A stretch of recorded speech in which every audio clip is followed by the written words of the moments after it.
Look up at the night sky, and you'll see a tapestry of stories. We treat constellations named after ancient Greek gods as the imaginative, harmless remnants of humanity's infancy. But before 700 BC, those gods were chaotic and fluid.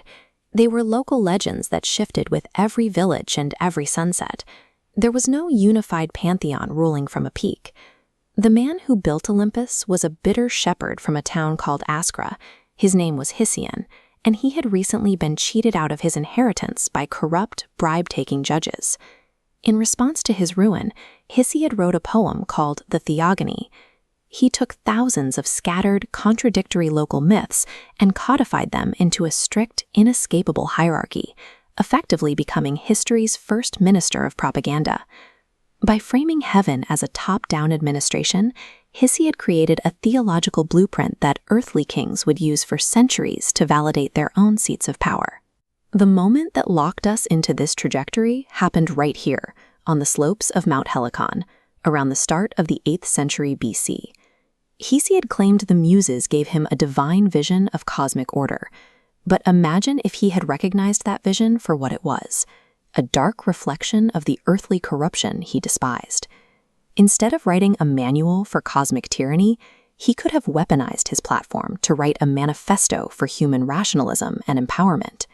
By providing a mythological cause for every physical effect, Hesiod effectively paused the search for material evidence.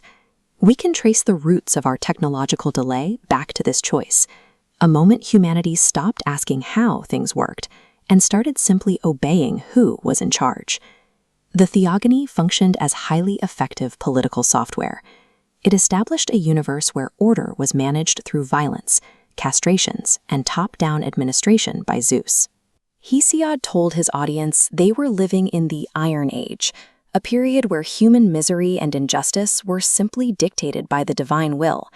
If your suffering is a cosmic mandate, there is no logical reason to invent, rebel, or push for social progress. You accept the misery because you believe it is permanent. Later Greek oligarchs and Roman emperors relied on this framework to manage the masses. They point to the sky, ensuring obedience through the fear of disrupting a fabricated cosmic order. Now, let's rewind to Mount Helicon and change the script. Hesiod writes the Prometheida. He demysticized the pantheon and declares that the fire of knowledge is a human right, not a divine theft. Without a unified theological barrier demanding submission, the scientific inquiry of early Ionian philosophers like Thales and Anaximander accelerates by centuries. Rather than blaming earthquakes and plagues on the sexual escapades or petty wars of deities, society immediately begins searching for the physical, material causes of reality. By 100 BC in Alexandria, a massive shift occurs. The Aeolipile, an early steam engine, is no longer treated as a blasphemous novelty. It becomes the primary driver of an early industrial revolution.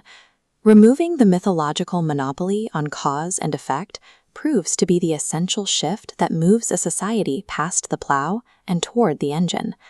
By 500 AD, there are no Dark Ages. Instead, humanity enters digital antiquity, establishing a global network of information exchange. Built entirely on rationalist philosophy, this Promethean protocol connects continents and accelerates discovery. In the present day of this timeline, society operates on mathematical optimization of the common good. Death is treated as a solvable technical defect, and transit networks cross the fully terraformed surface of Mars. We traded away this entire high-tech future. We exchanged the stars for the psychological comfort of a structured, fatalistic origin story. But here in our reality, we are still slowly digging our way out of that ancient technological delay. Hesiod's legacy offers a brutal lesson in human subjugation. Total domination is rarely achieved on a battlefield.